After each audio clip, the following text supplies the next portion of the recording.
आणि यानंतरची एक धक्कादायक बातमी छत्रपती संभाजीनगर मधली आहे। पतीकडून पत्नीला रक्तबंबाळ होईपर्यंत मारहाण करण्यात आल्याचा प्रकार घडलाय।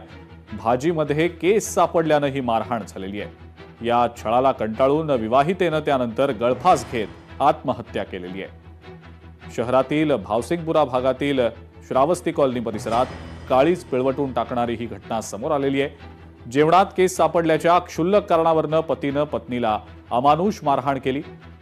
शिवाय सासरच्या लोकांकडून होणाऱ्या सततच्या छळाला कंटाळून 25 वर्षीय विवाहितेनं गळफास घेत आत्महत्या केलेली आहे। या प्रकरणी छावणी पोलिसांनी मृत महिलेच्या पतीसह सासरच्या 7 जणांना बेड्या ठोकलेल्या आहेत।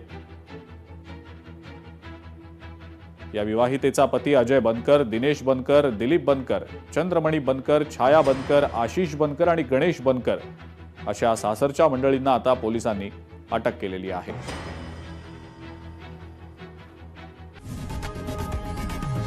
लोकशाही मराठी ऐका, पहा, जागरूक रहा।